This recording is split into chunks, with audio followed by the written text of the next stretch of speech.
Bonjour à tous.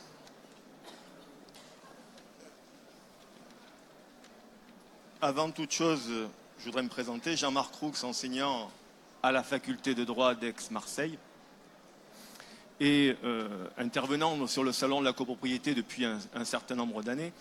Et la formule qu'on vous propose ce matin a été inaugurée l'année dernière et apparemment c'est un exercice qui a été fructueux. Donc on a décidé de continuer à vous proposer ce quiz.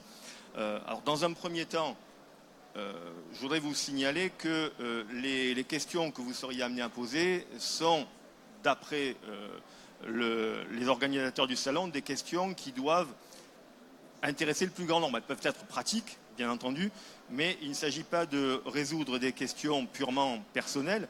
Vous pouvez poser des questions qui vont avoir un intérêt, bien entendu, dans vos copropriétés, mais il ne s'agit pas du tout de faire des consultations particulières, mais en revanche d'apporter des principes de solution qui pourraient être transposables dans vos différents immeubles. La séance d'aujourd'hui est un peu particulière aussi, tout simplement parce que vous devez être au courant, en tout cas pas mal d'entre vous, qu'une ordonnance est intervenue à la fin du mois d'octobre de cette année, ordonnance qui est venue modifier un certain nombre d'articles dans la loi 65. Alors il ne s'agit pas d'une ordonnance qui est applicable immédiatement, puisque les dispositions qu'elle concerne ne sont pas définitives, puisqu'une loi doit intervenir dans les mois qui viennent pour ratifier ce qui a été décidé par ordonnance. Mais en revanche, il est, je pense, indispensable de connaître les grandes orientations de cette ordonnance. C'est la raison pour laquelle on m'a autorisé à vous poser la question: est-ce que vous souhaitez que j'aborde certains aspects de cette ordonnance, dans la mesure où ce sont des dispositions qui devraient entrer en vigueur au 1er juin 2020, donc au 1er juin de l'année prochaine. Donc, ce que je peux vous proposer dans un premier temps, c'est de diviser, grosso modo, même si ça n'est pas en part égale, diviser l'intervention qu'on vous propose en deux parties.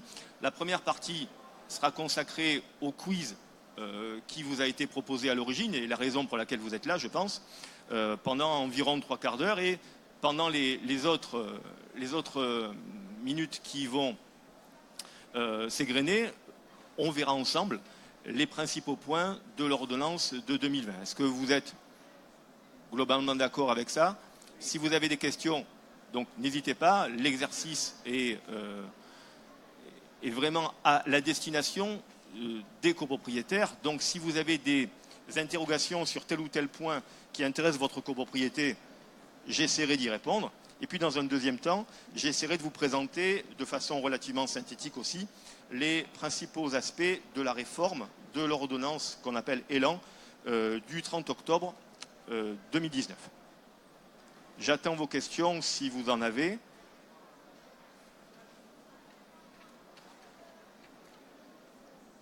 Pour vous donner une indication, l'année dernière, j'ai fait un état de ce que j'avais été amené à aborder comme point avec les personnes qui étaient là, la désignation du syndic, les contestations des décisions d'assemblée générale, l'obligation d'assurance en matière de copropriété, tout ce qui concerne bien entendu les charges de copropriété, notamment les critères de répartition, les impayés, également les travaux dits urgents au sein des copropriétés, et puis les délais d'action, notamment en assemblée générale, puisque vous savez peut-être que dans la copropriété, lorsqu'il s'agit d'intenter une action en justice, un certain nombre de délais particuliers ont été prévus par les textes, ce qui fait que, selon la situation dans laquelle vous vous trouvez, on aura appliqué tel ou tel délai pour agir. Si vous avez une question, je vous écoute. Bonjour. Je voudrais savoir comment fonctionne le décompte de la sinistralité. Vous avez... Bonjour. Ouais. Pouvez-vous, s'il vous plaît, nous expliquer comment fonctionne, avec la mise en place obligatoire de la PNO, le calcul, le décompte de la sinistralité dans un immeuble en fonction du type de sinistre et de son mode d'indemnisation? Qu'est-ce que vous entendez par là, la sinistralité? C'est-à-dire que historiquement, la sinistralité est prise en compte au travers de ce qui s'est passé dans les dernières années pour le calcul notamment du montant de la prime d'assurance. Maintenant, on a une nouvelle réglementation qui met en cause l'assureur de l'occupant, la PNO éventuellement, et au-delà de ça, la copropriété. Est-ce qu'aujourd'hui, les petits sinistres intervenus chez un occupant sont pris en compte de manière différente, suivant qu'il est mis en cause ou pas l'une ou l'autre des assurances au travers des recours qu'autorise la loi? Ça, c'est du droit des assurances pur et dur. C'est pas du droit de la copropriété, ça. Ah ben Oui, c'est un souci de copropriété. Ah oui, ça, je suis d'accord avec vous. C'est pas du tout une critique. C'est simplement qu'en droit de la copropriété, il n'y a aucune règle particulière. C'est du droit des assurances. C'est la pratique des assureurs qui va être en cause ici. Il n'y a aucune règle particulière, à ma connaissance, dans le statut de la copropriété sur cette question-là. Je suis désolé de ne pas pouvoir y répondre concrètement, mais c'est vraiment, ça c'est une pratique d'ailleurs des assureurs. C'est également lié au code des assurances, mais à ma connaissance, il n'y a pas de spécificité sur la copropriété. Ce sont des pratiques, simplement, que certains praticiens pourront vous exposer. Mais en revanche, modestement en copropriété, je suis incapable de répondre à votre question sur le plan pratique. Je vous en prie. Bonjour. Bonjour. Est-ce que vous pourriez nous indiquer les démarches à mettre en place? Vous m'entendez pas? Oui. Là, comme ça? Est-ce que vous pourriez nous indiquer les démarches que l'on doit mettre en place pour changer de syndic lorsque le syndic ne convient pas et lorsqu'on ne fait pas partie du conseil syndical? Que doit-on faire? Oui. Et avec quel document doit-on se présenter à l'Assemblée générale? Très bien. Oui, vous évoquez la possibilité de changer de syndic. Alors, on peut raisonner de différentes manières et sous différents aspects. La première chose qu'on peut imaginer, je vais vous décliner tous les aspects que j'imagine pour répondre à votre question. Tout d'abord, il y a un aspect qui me semble évident, je vais quand même en parler, c'est changer de syndic uniquement au moment de la fin de son mandat. C'est-à-dire concrètement, si vous ne voulez pas que ce syndic puisse gérer à nouveau la copropriété, c'est au moment de la date de fin du contrat prévoir la possibilité d'autres candidatures, puisque la loi vous donne la possibilité en tant que copropriétaire de poser la question à l'Assemblée générale de la candidature de tel ou tel syndic que vous auriez approché dans un premier temps. C'est-à-dire que vous allez proposer, tout copropriétaire peut proposer la candidature d'un candidat syndic pour qu'au jour où l'Assemblée générale ait à statuer sur le renouvellement, on va parler de renouvellement, du mandat du syndic, celui-ci, le syndic sortant, ne soit plus désigné et qu'un remplaçant soit désigné. Vous avez peut-être entendu parler également que depuis la loi Allure, il y avait une mise en concurrence du contrat de syndic qui avait été organisée par la loi. Je vous renvoie à ce que dit l'article 21 de la loi de 1965. Et il est prévu que le conseil syndical se voit doté de la mission de mettre en concurrence les contrats de syndic de telle manière qu'on puisse proposer à l'Assemblée générale un certain nombre de contrats qui émanent de concurrents.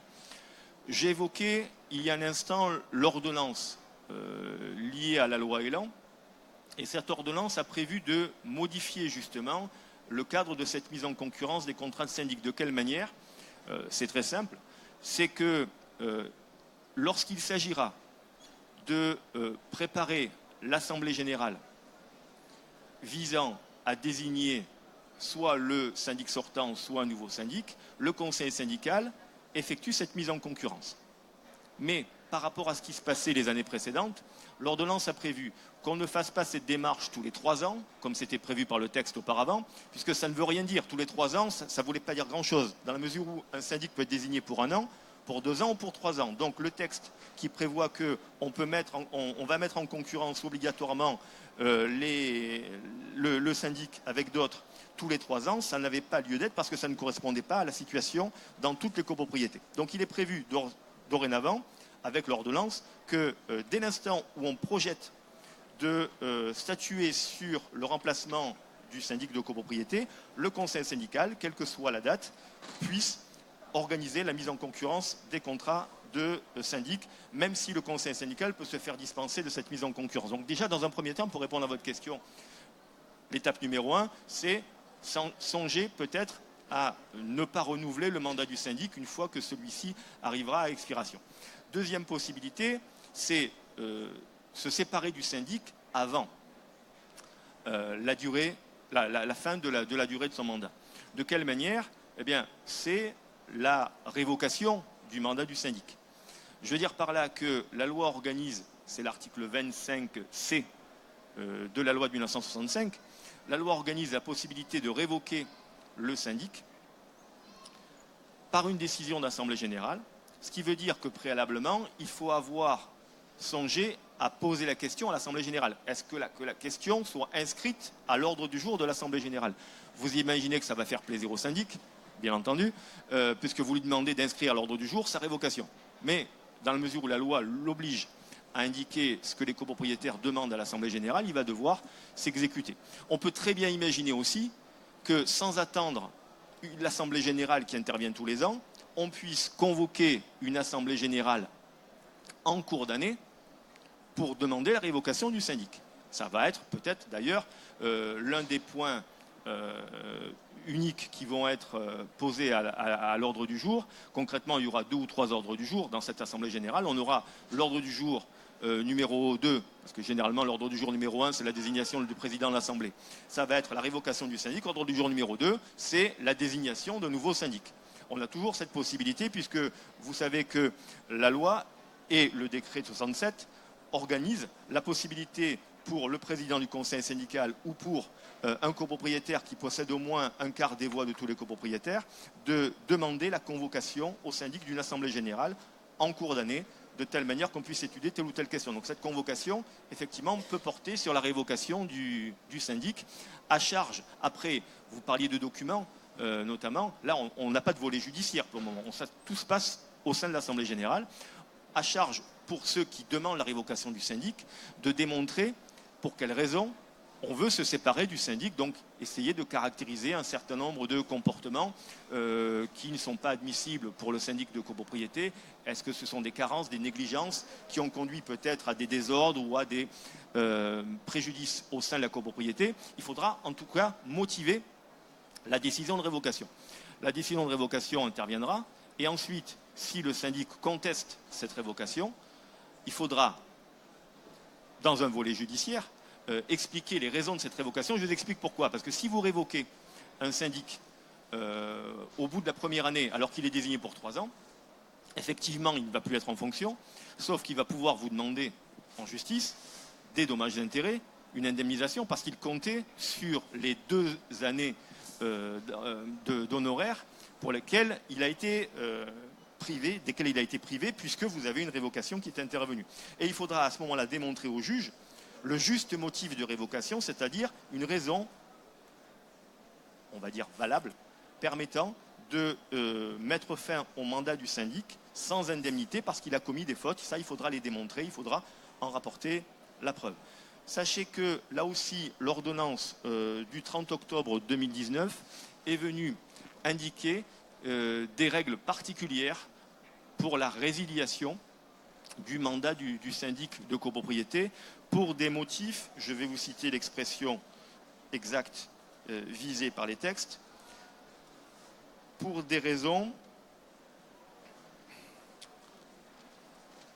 graves et légitimes.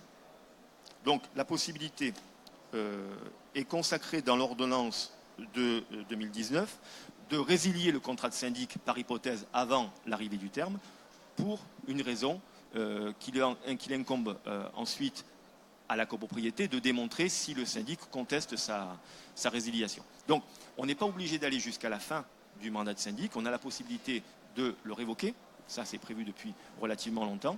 Maintenant les conditions de cette résiliation ont été développées, je ne vais pas rentrer dans tous les détails, mais ont été développées et ont été prises en compte par l'ordonnance du 30 octobre 2019. Donc vous voyez, soit première possibilité, on attend la fin du mandat et on désigne un successeur, soit on n'attend pas la fin du mandat et on procède à la révocation. Alors, il peut y avoir aussi, parallèlement, une action en responsabilité si vous estimez que le syndic a causé un préjudice au syndicat des copropriétaires. C'est-à-dire que si par sa négligence, par son comportement, il a causé un préjudice à la copropriété, ce qui passera nécessairement ici par une action en justice, puisque vous allez demander des dommages et intérêts au syndic. J'ai eu le cas il y a quelques années, j'avais eu connaissance d'un syndic qui avait pendant des années négligé de récupérer les charges de copropriété auprès des copropriétaires défaillants. Vous imaginez un copropriétaire qui ne paye pas ses charges et pendant des années, le syndic de copropriété n'envoie même pas une mise en demeure de payer les charges qui n'ont pas été réglées. J'ai eu le cas également d'un syndic de copropriété, il y a quelques années aussi, qui avait connaissance que dans la copropriété, la porte de fermeture des garages, la porte extérieure, était cassée. Il n'avait rien fait pour la remplacer, malgré les demandes répétées des copropriétaires chaque année. Résultat, qu'est-ce qui s'est passé? Plusieurs vols ont été commis dans la copropriété. La responsabilité du syndic a été engagée auprès des tribunaux. C'est-à-dire que là, on peut en même temps, en parallèle de la révocation, demander également une indemnisation sur la base du comportement qu'on va reprocher au syndic de la copropriété. Est-ce que j'ai répondu à votre question? La révocation, l'article 25C prévoit la majorité absolue. Alors, j'en profite d'ailleurs, je profite de cette question. C'est un aspect que j'aurais pu évoquer tout à l'heure, mais je vous en parle tout de suite. On évoque l'article 25C qui parle de la révocation, soit d'ailleurs du syndic, soit des membres du conseil syndical. L'ordonnance du 30 octobre de cette année a généralisé la procédure dite de passerelle. Vous en avez entendu parler, vous savez de quoi je parle? Je m'explique. Lorsqu'une décision doit être votée à la majorité absolue des voix des copropriétaires, la désignation et la révocation du syndic, l'autorisation donnée à un copropriétaire de faire les travaux à ses frais qui portent atteinte soit à l'aspect extérieur de l'immeuble, soit aux parties communes, etc. Donc, pour ces décisions-là, on avait un article 25.1 qui permettait de voter ce genre de décision à une majorité plus faible que la majorité absolue par l'intermédiaire d'un second vote, d'où l'expression passerelle. On s'était rendu compte que dans un certain nombre d'hypothèses, les copropriétaires ne venaient pas à l'Assemblée générale. D'ailleurs, parfois, encore aujourd'hui, ils ne viennent pas à l'Assemblée générale. Donc cette majorité absolue était difficile à obtenir. Et donc, dans l'optique de lutter contre les effets néfastes de l'absentéisme au sein des Assemblées générales, on a eu l'idée, c'était avec la loi SRU en 2000, on a eu l'idée de créer une passerelle permettant de voter immédiatement lors de la même Assemblée générale les décisions qui devaient être adoptées à la majorité absolue, à la majorité de l'article 24, c'est-à-dire la majorité simple la plus faible en copropriété. Et cet article 25.1 était assez régulièrement utilisé, mais pas suffisamment selon les pouvoirs publics, ce qui fait que l'ordonnance du 30 octobre dernier est venue généraliser la possibilité de recourir à l'ordonnance. C'est-à-dire que toutes les décisions visées à l'article 25 déjà, alors qu'il y avait quelques exceptions jusqu'à présent, toutes les décisions visées par l'article 25 peuvent être votées à la majorité de l'article 24 si ces projets de résolution, bien sûr, n'ont pas été adoptés, mais en revanche, si ces projets ont recueilli au moins le tiers des voix de tous les copropriétaires. Mais avancée de l'ordonnance, c'est que jusqu'à présent, on ne pouvait utiliser la passerelle que lorsque un texte de la loi de 65 prévoyait que l'on vote telle ou telle décision dans les conditions de l'article 25. Or, aujourd'hui, on généralise la possibilité d'utiliser la passerelle dans tous les textes de la loi de 65 où on exige la majorité absolue. Quel que soit le type de décision, toutes les décisions qui doivent être votées à la majorité absolue, il y en a quelques-unes dans la loi en dehors de l'article 25, toutes ces décisions peuvent faire l'objet d'une passerelle permettant de revoter immédiatement. L'intérêt, c'est ça, ça n'est pas de convoquer à nouveau une assemblée générale, c'est de permettre de revoter immédiatement lorsqu'on a au moins le tiers des voix de tous les copropriétaires, mais qu'on n'a pas obtenu la majorité absolue.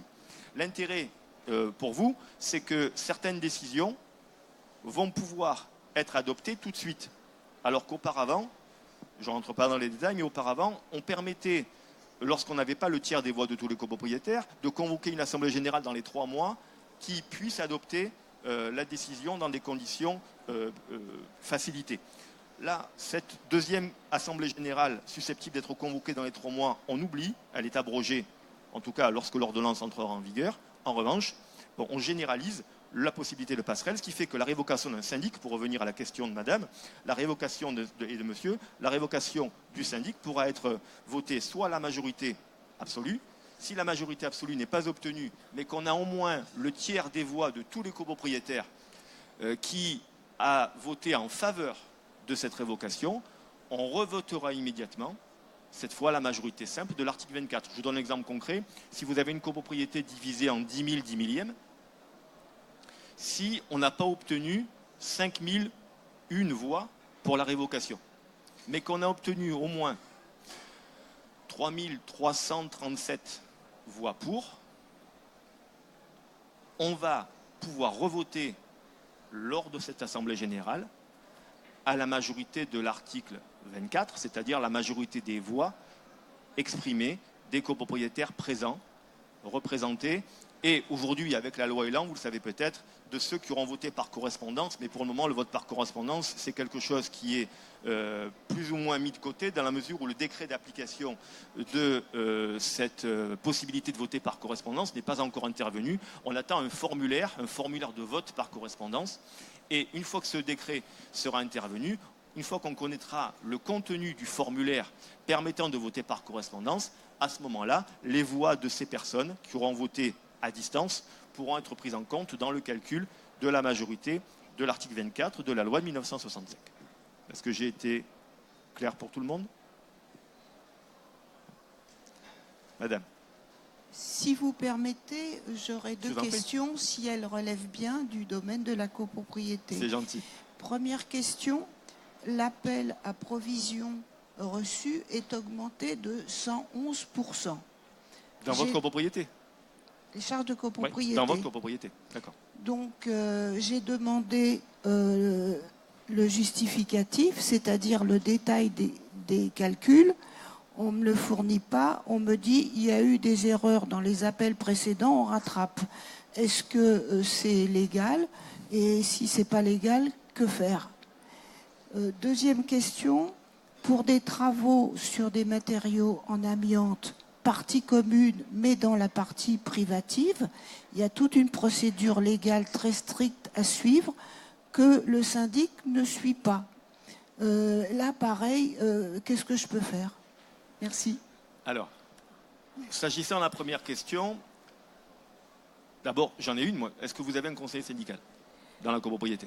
Oui, mais le conseil syndical est l'ami de Foncia. Ils sont tous amis de Foncia, là. Oui. Ouais. Non, parce que voilà, la question n'est pas anodine, puisque généralement, on se tourne dans un premier temps vers le conseil syndical pour avoir des explications, puisque vous le savez, le conseil syndical est en quelque sorte le lien entre le syndic et les copropriétaires. Donc, si le conseil syndical jouait son rôle, vous auriez la possibilité, normalement, en tout cas sur le papier, d'avoir des explications, parce que le conseil syndical peut se saisir de toute question qui intéresse le syndicat, et notamment demander des explications au syndic, et lui demander expressément de lui fournir les documents sur lesquels il s'appuie, notamment dans le cadre d'un rappel de provision. Maintenant, si vous me dites que le conseil syndical ne joue pas son rôle, vous avez la possibilité en tant que copropriétaire de poser la question au syndic.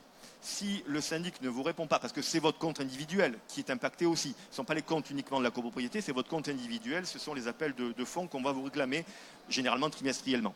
Donc déjà, dans un premier temps, posez la question au syndic de copropriété. Quand je dis poser la question, c'est que vous lui posez la question de manière caractérisée. Lettre recommandée avec demande d'avis de réception pour lui demander clairement des explications. Ça, c'est peut-être dans un premier temps ce qui pourra le faire bouger, si vous me passez l'expression. Dans un deuxième temps, à défaut de réponse du syndic ou si les explications du syndic ne vous satisfont pas, j'aurais tendance à penser que les copropriétaires, vous voyez avec certains de vos voisins par exemple, sont susceptibles de demander également au syndic de la copropriété la réunion d'une assemblée générale particulière au fin d'aborder la question de ces comptes. Puisque le copropriétaire n'a pas de lien juridique avec le syndic, mais malgré tout, on comprend difficilement que le syndic de copropriété puisse s'affranchir de toute explication à l'égard de ceux qui l'ont désigné. Donc effectivement, normalement, le syndic est le mandataire du syndicat, mais les copropriétaires ont le droit d'avoir un certain nombre de renseignements. Par exemple, lorsqu'il s'agit de convoquer une assemblée générale, vous savez peut-être que vous avez la possibilité de vous rendre chez le syndic pour consulter les pièces justificatives de charge. On est un peu dans la même idée ici d'avoir des explications auprès du syndic de copropriété. Donc, si il ne satisfait pas à vos demandes et ne répond pas à vos questions concrètement, la réunion d'une assemblée générale me semble envisageable. Maintenant, s'il refuse cette possibilité, alors là j'anticipe un petit peu sur les dispositions de l'ordonnance, mais sachez qu'on a la possibilité par la suite de faire en sorte que l'assemblée générale puisse habiliter, alors soit le président du conseil syndical, mais apparemment ça ne va pas vous avancer dans votre copropriété, mais soit des copropriétaires puissent se faire habiliter, c'est très particulier, en justice, à agir contre le syndic de la copropriété.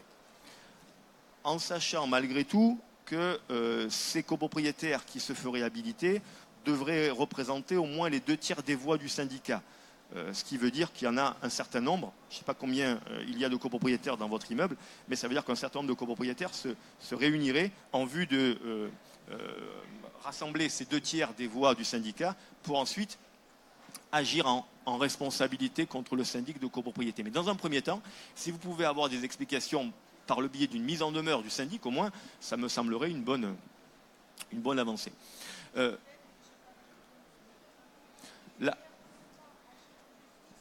Ah si, un copropriétaire peut parfaitement agir en justice contre le syndic de copropriété, sauf que c'est une action en justice en responsabilité. Ça veut dire qu'il faut démontrer que, d'après vous, le syndic vous a causé un préjudice. Si il fait les appels de fonds au nom du syndicat des copropriétaires, même s'il ne vous donne pas nécessairement d'explication, mais qu'en justice, il arrive à démontrer que ces appels de fonds sont justifiés pour rattraper justement des défaillances, des erreurs de comptabilité, des erreurs d'imputation de compte, par exemple, oui, c'est quelque chose qui permettra ensuite au juge d'apprécier si le syndic est effectivement fautif ou pas fautif. Mais d'abord, c'est avant d'imaginer l'action en justice, parce que c'est quand même quelque chose qui va nécessiter des frais, bien entendu, il s'agira d'avoir des explications concrètes auprès de lui. La deuxième question que vous me posez, c'est à propos de, vous m'avez dit, les matériaux. Matériaux sur l'épargne. Alors vous évoquez des règles légales, effectivement, elles existent, ces règles-là. Elles concernent la copropriété et plus particulièrement, je pense que c'est à ça que vous faites allusion, elles concernent l'obligation des copropriétaires de laisser l'accès aux parties privatives pour réaliser les travaux qui ont été décidés par l'Assemblée générale. Est-ce que dans votre copropriété, il y a une décision d'Assemblée générale ?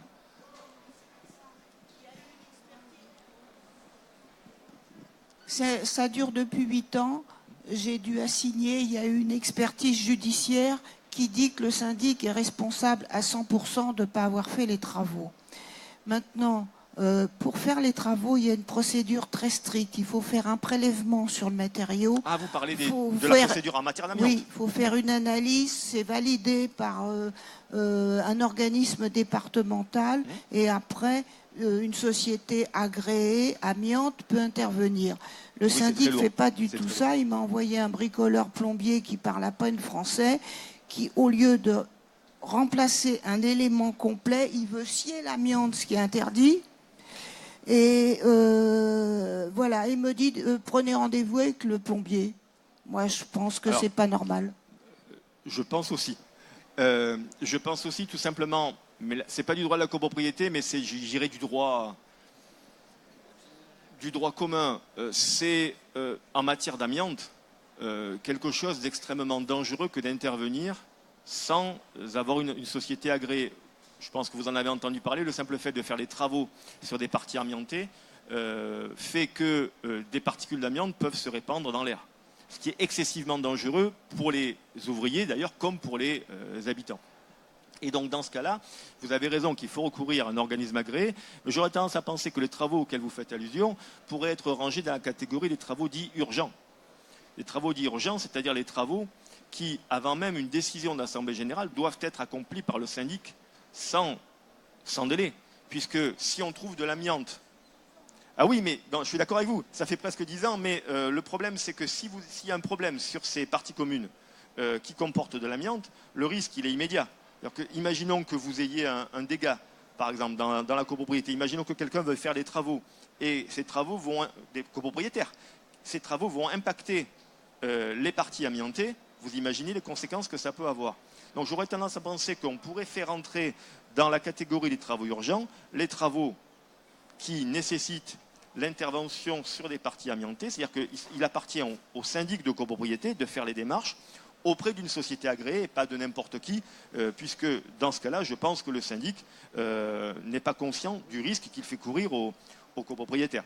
Comme vous me dites en plus que c'est quelque chose qui touche les parties communes de la copropriété, le syndicat des copropriétaires, lui, est en mesure d'intervenir. Si le syndic lui-même n'intervient pas, je pense que là aussi, une décision d'Assemblée générale pourrait parfaitement intervenir pour faire en sorte que d'abord le cadre légal soit rempli, mais surtout que ces travaux soient pris en compte et pris en charge par le syndicat des copropriétaires et pas par chacun des propriétaires individuellement. Et une fois que l'Assemblée générale a décidé ces travaux, il faudra respecter la procédure dont je vous ai parlé, c'est-à-dire celle de l'article 9, alinéa 2 et suivant de la loi 65, qui prévoit que tout copropriétaire devra laisser l'accès à ses parties privatives pour la réalisation des travaux. Et là encore, il y a des règles particulières à respecter, même si je ne suis pas un spécialiste de ce domaine, j'en ai malgré tout entendu parler. Ça suppose un confinement des parties de l'immeuble qui sont touchées par les travaux pour éviter que les particules d'amiante se répandent un petit peu partout dans l'immeuble, surtout si vous avez des VMC qui vont diffuser les particules d'amiante dans l'intégralité de la copropriété. Donc, ça me semble aberrant que le syndic puisse traiter ces travaux comme si c'était des travaux courants. Il est impératif qu'on respecte les règles minimales de sécurité en la matière. Et il appartient au syndicat des copropriétaires de prendre les choses en main. Si le syndic, voire le conseil syndical, ne réagit pas, faire en sorte, là encore, de poser la question clairement à l'Assemblée générale des copropriétaires. La décision appartient au syndicat, elle n'appartient pas au syndic de copropriété. Le syndic n'est que l'exécutif du syndicat, c'est ce qu'on appelle le pouvoir exécutif. La décision, le pouvoir de décision appartient à l'AG et pas non plus au conseil syndical. Pardon, oui est-ce que je m'en prie. Je voudrais vous poser une question. Vous avez évoqué les changements de syndic en fin de mandat ou avant la fin de mandat, c'est-à-dire la révocation. Vous n'avez pas parlé des syndics qui ont démissionné. Mais il y a une quatrième situation que je voudrais soumettre. C'est le cas d'un syndic qui a un contrat limité dans le temps, de 1 an par exemple, et qui ne se fait pas renouveler, qui ne fait pas d'assemblée générale, et rapprochez qui a peut-être un largement peu le dépassé, voilà. donc quel sort doit-on lui réserver? Le syndic qui a dépassé son mandat et qui continue de gérer la copropriété ou pas quels sont ses pouvoirs? Alors, aucun. Aucun. Non, je m'explique. Monsieur évoquait la situation d'un syndic de copropriété qui ne démissionne pas, mais qui laisse passer la fin de son mandat, je suppose, sans convoquer d'assemblée générale. Bon. Ah oui. De 2 ans et demi. Hein. Il a dépassé. Il continue de gérer la copropriété, mais sans mandat. Voilà. Là, la position, d'après moi, est très claire. La position aussi de la jurisprudence est très claire. La loi n'en parle pas explicitement, mais on peut en déduire les solutions, et ça de façon assez certaine. On le rappelle, le syndic est désigné pour une durée déterminée. 3 ans maximum. L'ordonnance, d'ailleurs, dont je vous ai parlé, du 30 octobre, prévoit, même si ce n'était pas nécessairement la peine de le préciser, mais elle le dit quand même, ça va mieux en l'écrivant dans les textes, que le contrat de syndic est à durée déterminée. Ça signifie qu'à l'expiration de son mandat, le syndic de copropriété n'a plus aucun pouvoir. Il n'a plus la possibilité de gérer la copropriété. Certains, en tout cas, ont essayé, je parle de syndics qui restaient en fonction, malgré tout, en tout cas, qui disaient être restés en fonction, ont essayé de faire juger, par exemple, qu'il continuer dans l'intérêt des copropriétaires à gérer le syndicat et, bien entendu, se faisait rémunérer pour ça.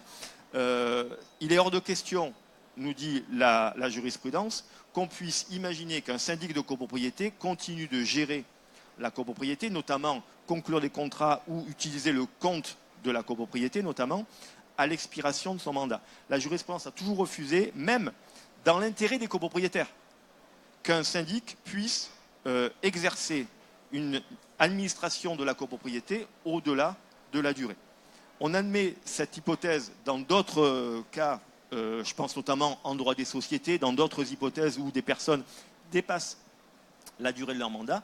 Jamais, à ma connaissance, jamais la jurisprudence, quand je dis la jurisprudence, c'est la Cour de cassation, n'a admis qu'un syndic pouvait non seulement rester en fonction, mais aussi être rémunéré pour cela. Donc, en clair, votre copropriété est dépourvue de syndic. Même si il dit qu'il est toujours en fonction, la copropriété est dépourvue de syndic et deux possibilités. Première possibilité, que le président du conseil syndical, c'est la solution que j'évoquais tout à l'heure, procède, quand je dis président du conseil syndical, c'est généralement lui, procède à une demande auprès de la justice de convoquer une assemblée générale en vue de désigner un syndic de copropriété. Dans l'hypothèse également où tout copropriétaire, la loi le permet aussi, peut solliciter la convocation des copropriétaires. Je ne sais pas combien vous êtes dans la copropriété, ça pourrait être des frais relativement importants, il faudra voir, mais tout copropriétaire peut convoquer l'assemblée générale en vue de désigner un syndic de la copropriété. Ça a été admis, c'est après notamment une loi du 6 août 2015, de mémoire, que l'article 17 alinéa 4 de la loi de 65 prévoit que tout copropriétaire peut convoquer l'assemblée générale avec pour objectif de désigner le syndic. Maintenant, s'il y a une contestation, malheureusement, il faudra aller en justice, mais la règle est celle-là. Votre syndic, enfin, celui qui se dit être syndic de copropriété, n'est plus du tout en fonction. La voie traditionnelle qu'on connaît depuis des années peut également être exercée, mais elle va nécessiter des frais supplémentaires. C'est demander au président du tribunal de grande instance de désigner un administrateur provisoire qui va être chargé de gérer la copropriété, au moins pendant un certain temps, pour convoquer ensuite l'Assemblée générale et doter votre copropriété d'un syndic. Mais on peut être relativement affirmatif. Votre syndic qui a dépassé le mandat n'est plus en fonction et n'a plus droit non plus aux honoraires. Ça veut dire qu'on pourrait très bien imaginer un remboursement de ces honoraires si on faisait déclarer par un juge que ce syndic n'avait plus du tout le pouvoir de percevoir des sommes au titre de la gestion du syndicat des copropriétaires. Merci beaucoup. Je vous en prie. Bonjour. S'il vous plaît. Attendez, je voudrais... Vous avez le petit bouton ici, là. Voilà, il faudrait appuyer dessus pour que la partie rouge... Ça marche? Ah oui, ça marche. Bonjour. Bonjour. En fait, oui, j'aimerais que vous nous décriviez les étapes de la création d'un syndicat secondaire. Alors, étapes de création, enfin, les points essentiels auxquels il faut réfléchir, Oui. Choses comme ça. Alors, schématiquement, et en plus, ça tombe bien, l'ordonnance de 2019 est venue changer une donnée, mais qui me semble importante. Cette création d'un syndicat secondaire, si vous demandez les modalités de création, ça veut dire qu'a priori, vous avez une copropriété qui n'a qu'un seul syndicat. Voilà, parce qu'on peut très bien prévoir... Alors, je vais vous expliquer. On peut avoir soit un règlement de copropriété qui prévoit la création d'un syndicat, qui prévoit l'existence d'un syndicat secondaire, soit l'Assemblée générale qui décide la création d'un syndicat secondaire. De quoi s'agit-il? Il s'agit, dans la loi 65, de prendre en considération une copropriété dans laquelle, généralement, il y a plusieurs bâtiments, et la difficulté de gestion de cette copropriété, composée de plusieurs bâtiments, fait qu'il a pu apparaître opportun de diviser en quelque sorte cette gestion en différents syndicats. Schématiquement, ça signifie que si vous avez une copropriété avec 4 bâtiments, un seul syndicat a été prévu à l'origine, le syndicat des copropriétaires. Il est possible, d'après la loi de 65, c'est l'article 27, de procéder à la création de syndicats dits secondaires, c'est-à-dire, concrètement, de faire en sorte que, généralement c'est comme ça qu'on fait, chacun des bâtiments soit géré par un syndicat dont la compétence est limitée à ce bâtiment. Et donc, dans l'exemple que je prenais, avec une copropriété composée de 4 bâtiments, on aura un syndicat secondaire par bâtiment et un syndicat principal qui gère tout le reste, c'est-à-dire tout ce qui n'est pas bâtiment. Les espaces verts, le portail électrique à l'entrée de l'immeuble, etc. L'idée générale étant que si on diminue l'unité de gestion, si on diminue le champ d'application de la gestion d'un immeuble, c'est beaucoup plus facile, c'est beaucoup plus personnalisé que d'avoir une gestion. Donc dans les copropriétés avec syndicats secondaires, on va avoir, dans mon exemple, on va avoir 5 syndicats, un syndicat principal, 4 syndicats secondaires, ce qui veut donc dire 5 syndics éventuellement, 5 assemblées générales, 5 conseils syndicaux, mais vous voyez que on va en quelque sorte rationaliser tout ça dans la mesure où voilà, l'unité de gestion sera plus petite, donc plus facile. Et on peut avoir des syndics différents. Le syndicat secondaire du bâtiment A sera géré par le syndic X, le syndicat secondaire du bâtiment B va être géré par le syndic Y, par exemple. Et donc, 2 possibilités, je vous le disais, soit on a le règlement de copropriété qui prévoit dès l'origine l'existence de syndicats secondaires, bon, dans ce cas-là, pas de problème, soit, et c'est la question de madame, l'article 27 prévoit la possibilité de créer a posteriori des syndicats secondaires. Et l'article 27, je reprends l'article puisqu'il a été impacté, je vous l'ai dit, par l'ordonnance, prévoyait à l'origine qu'on ne pouvait créer un syndicat secondaire que dans la mesure où il y avait pluralité de bâtiments, c'est-à-dire plusieurs bâtiments indépendants, nous disait la jurisprudence.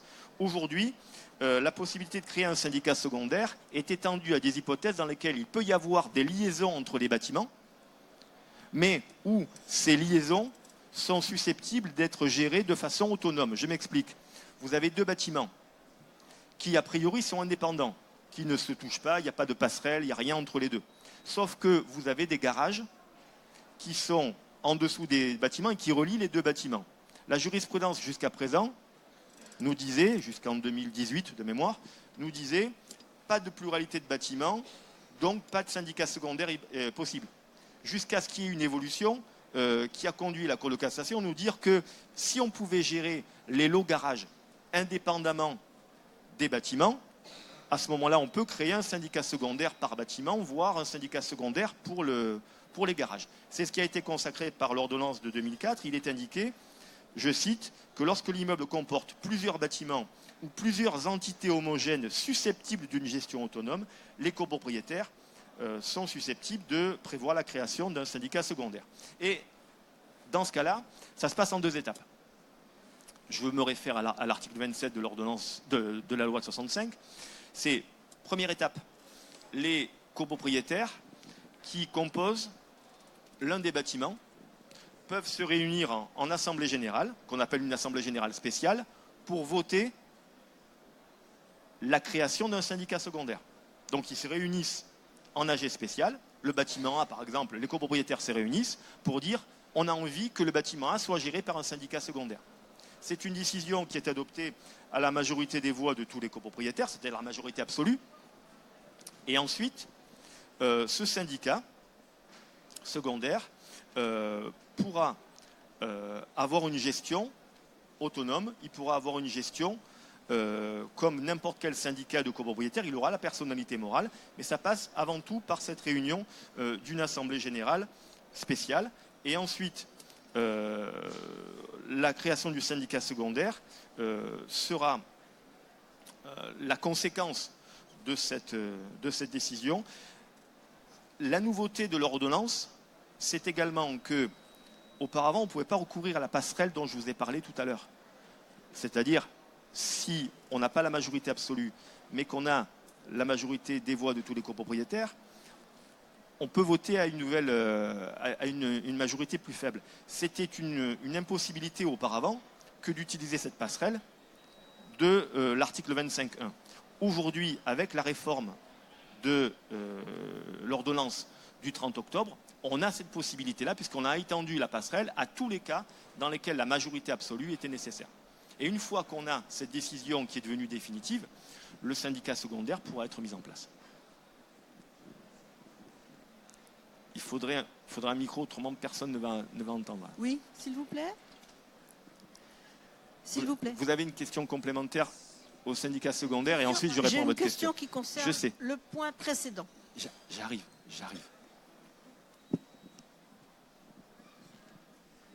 La réponse sera très rapide. Quand vous parlez de convocation par un bâtiment pour mettre en place Un peu plus. Quand vous parlez de la convocation d'une assemblée générale par les membres d'un bâtiment, Oui. c'est l'assemblée générale, c'est pour tous les bâtiments. Alors, comme Et il y a... quand vous parlez de majorité, c'est majorité sur tous les bâtiments, c'est Alors, ça? quand il y a la réunion d'une assemblée générale, je parle une fois que le syndicat secondaire existe. Une fois que le syndicat secondaire existe, ce qu'on va faire, c'est qu'on va avoir plusieurs assemblées générales, une assemblée générale du syndicat principal, une assemblée générale par syndicat secondaire. Pour la mise en place, vous aurez une décision d'assemblée générale du bâtiment qui va être érigé en syndicat secondaire, et ensuite, vous avez une application de cette décision-là visant à créer le syndicat secondaire. Uniquement le bâtiment qui est concerné par la création du syndicat secondaire. Il y a une spécialisation des charges, systématiquement. Comme vous avez un syndicat, dès que l'instant où vous avez un syndicat, vous avez un budget prévisionnel. Tout fonctionne comme si vous aviez des mini-copropriétés au sein de la copropriété unique. Voilà. Je vous en prie. Oui, bonjour. Bonjour. Le mandat du syndic est toujours valable puisqu'il a été voté en 2017 pour 3 ans. Oui. Le dernier budget prévisionnel voté était pour 2018. Oui. Nous sommes en 2019, nous avons reçu un appel de fonds largement augmenté. Est-il valable? Puisqu'il n'y a pas de budget voté prévisionnel. Alors, si j'ai bien compris, vous avez un budget prévisionnel pour 2018. Est-ce qu'il y a une approbation des comptes de 2018? Non, il n'y a pas eu d'assemblée générale depuis 2 ans. Aucune en 2018, aucune en 2019, malgré toutes mes réclamations. Oui. Et on reçoit un appel de fonds pour 2019 basé sur aucun budget puisqu'il n'a pas été voté. Voilà, à ma connaissance, justement, ce budget prévisionnel n'étant pas voté, vous n'est pas opposable. C'est-à-dire que Voilà. le syndic n'a pas la possibilité de vous réclamer les appels de fonds sur la base d'un budget prévisionnel qu'il aurait Hypothétique. actualisé, par exemple. Voilà. Oui, tout à fait.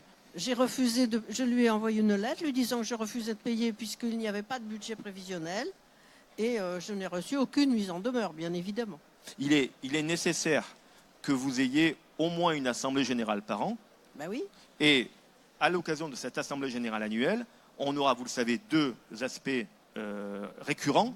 C'est l'approbation des comptes, c'est pour ça que je vous posais la question, et l'adoption du budget prévisionnel. On est d'accord. En l'occurrence, lorsque vous me dites qu'il n'y a pas de budget prévisionnel qui a été adopté pour l'année 2019, ça signifie que le syndic ne peut pas se baser sur des appels de fonds liés à une décision d'assemblée générale exécutoire. On est d'accord. Donc, à ma connaissance, cet appel de fonds est illégal. Et je n'ai aucun moyen de l'obliger à convoquer une assemblée générale parce que c'est le syndic de copropriété et l'office HLM qui possède les appartements au-dessus. Oui, Les boutiques sont indépendantes, elles sont possédées par des copropriétaires. oui. Les appartements au-dessus sont loués. Donc, il fait la pluie et le beau temps et il n'y a aucun moyen d'obtenir quoi que ce soit. Lettre recommandée. Le seul recours que je vois, malheureusement, c'est une action en justice Ah oui. envers le syndic de copropriété. Oui, mais alors j'ai lu des jurisprudences dans lesquelles le syndic est renommé lui-même, c'est-à-dire la direction HLM, parce que ce sont eux qui sont censés gérer le mieux possible la copropriété puisqu'ils en possèdent un grand bout. Alors, dans l'hypothèse que vous prenez, à ma connaissance, le syndic est toujours en exercice. Oui, Donc, c'est contre ce syndic-là qu'il faudrait agir, mais après, au moment du renouvellement du mandat, va se poser la question oui, que vous mais évoquez. la question, je l'ai déjà posée avant qu'il fasse voter ce mandat de 3 ans. Je me suis déjà posé la question et il n'y a aucun moyen d'obtenir gain de cause parce qu'il possède, il réduit ses voix à 50%, Oui. mais comme la ville possède une autre partie de la copropriété, de toute manière, tous les deux, ils font la pluie et le beau temps. Et on est complètement coincés. À part le recours en justice, je ne vois pas d'autre solution, effectivement. Et je vais dans votre sens, puisque la réforme dont je vous parlais de l'ordonnance du 30 octobre est venue indiquer que dans certaines hypothèses, que je vais évoquer rapidement dans un instant, on peut se passer d'une assemblée générale. Pour les petites copropriétés notamment, ce que le texte appelle les petites copropriétés, on peut se passer d'une assemblée générale, mais il y a toujours, y compris dans les textes qui vont arriver, il y a toujours 2 exceptions prévues par la loi. On doit réunir une assemblée générale, même dans les petites copropriétés, lorsqu'il y a approbation des comptes et vote du budget prévisionnel. C'est vraiment un impératif auquel la loi tient encore aujourd'hui, même dans des hypothèses de dispense d'assemblée générale. Les textes nous disent qu'il y a toujours 2 raisons qui vont impliquer que chaque année, on réunisse une assemblée générale, ce que ne fait pas apparemment votre syndic. C'est le vote du budget prévisionnel et l'approbation des comptes de l'année précédente. Donc c'est vraiment une volonté des pouvoirs publics que d'avoir une réunion des copropriétaires pour voter ces aspects qui sont considérés comme étant les plus importants, puisque impactant financièrement les propriétaires, et puisqu'il y a des parties communes, il y a nécessairement des charges, donc il y aura un budget prévisionnel. Donc vous voyez, on est vraiment dans une tendance où on réaffirme la nécessité d'avoir une décision chaque année sur ces aspects-là. Donc ça renforce votre idée que vous êtes, ça ne va pas vous avancer beaucoup nécessairement, mais vous êtes dans vos droits et qu'on peut mettre en avant en justice ces arguments pour obliger le syndic à convoquer une assemblée générale de manière à faire approuver les comptes. Ouais. Parce que sur la base de cette approbation des comptes et sur le budget prévisionnel, on pourra construire les appels de fonds plus tard. Vos appels de fonds me semblent infondés, puisque non basés sur un budget prévisionnel voté par l'AG. C'est quand même l'Assemblée générale, même si vous me dites qu'il y a une gestion effectivement par l'organisme HLM, je sais que c'est parfois un petit peu particulier dans ce genre de copropriété, puisque on a un copropriétaire finalement et un syndic qui a un poids particulier au sein de l'Assemblée générale. Ça reste quand même l'apanage des copropriétaires que de voter les finances du syndicat. C'est pas simple hein, au niveau de la justice. Je comprends. Merci. Oui. S'il vous plaît, monsieur. Je suis là. Petite question pour revenir sur votre syndicat secondaire que vous évoquiez à l'instant. Dites-moi. J'aimerais vous poser la question suivante. Un syndicat secondaire est nommé dans une assemblée générale, donc c'est décidé, ça a été désigné. On a pris la décision de créer un syndicat secondaire. Voilà, la décision est prise dans une assemblée générale. Et puis, les années qui suivent, entre guillemets, ce syndicat secondaire ne fonctionne pas parce que l'assemblée générale de ce syndicat secondaire ne se réunit jamais. Et donc, c'est toujours le syndicat principal qui réunit tout l'ensemble des copropriétaires de manière régulière. Est-ce que ce syndicat secondaire, même s'il a été dormant pendant X années, est toujours existant? Bien sûr. Bien sûr, c'est un phénomène. Alors, je peux voir dans la pratique deux hypothèses assez fréquentes. La vôtre, c'est-à-dire on a créé peut-être dès le départ, dans le règlement de copropriété des syndicats secondaires, où on a une assemblée générale qui a créé un syndicat secondaire qui ne fonctionne pas dans les faits. Autre situation, j'allais dire presque l'inverse, on a des syndicats secondaires qui fonctionnent sans qu'ils aient été prévus par le règlement de copropriété ou par une décision d'assemblée générale. En clair, on a un décalage entre la réalité juridique et la réalité tout court. Et ici, votre syndicat secondaire, puisque la décision d'assemblée générale a été adoptée, qu'elle est devenue définitive, elle est, un peu comme à l'image de ce que je disais tout à l'heure, elle est exécutoire, c'est-à-dire qu'elle doit être mise en œuvre. Si elle n'est pas mise en œuvre, ça ne veut pas dire que le syndicat secondaire est passé à la trappe, qu'il est tombé en désuétude ou qu'il doit être à nouveau décidé en assemblée générale. Votre syndicat secondaire existe, il est dormant, comme vous disiez, mais il existe toujours. C'est exactement la même situation, si je faisais un parallèle, avec des cas particuliers où vous avez une copropriété qui existe dans les faits, mais qui n'a jamais fonctionné, ce qu'on appelle la copropriété inorganisée. On a un syndicat de copropriétaires, mais qui ne fonctionne pas.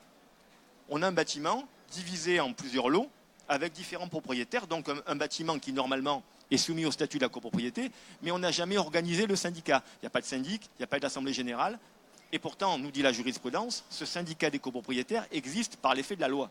Parce que c'est la loi qui dit à quel moment un syndicat de copropriétaires apparaît, c'est au moment où les conditions sont réunies. Vous, vos conditions sont réunies pour un syndicat secondaire parce que vous avez une décision d'assemblée générale qui a été adoptée. Elle est devenue définitive parce que le délai de recours de 2 mois, je pense, est écoulé. Donc, il faut réactiver ce syndicat secondaire. Comment? De la même façon qu'on le fait pour un syndicat de copropriétaires tout court. C'est-à-dire, soit on réunit une assemblée générale de ce syndicat secondaire dans les mêmes conditions qu'un syndicat classique. Tout copropriétaire de ce syndicat peut convoquer une assemblée générale en vue de le doter d'un syndic de copropriété pour réamorcer la pompe, si vous me passez l'expression.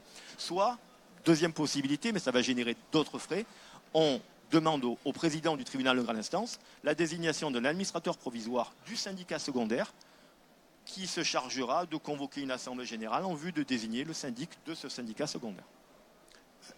Une petite précision supplémentaire. À l'époque, il y avait multi-copropriétaires. Maintenant, il y a un seul copropriétaire. Dans ce syndicat? Ouais. Il est toujours copropriétaire du syndicat principal, mais le syndicat secondaire, là, de fait, n'existe plus. Il aurait peut-être fallu me dire ça au départ.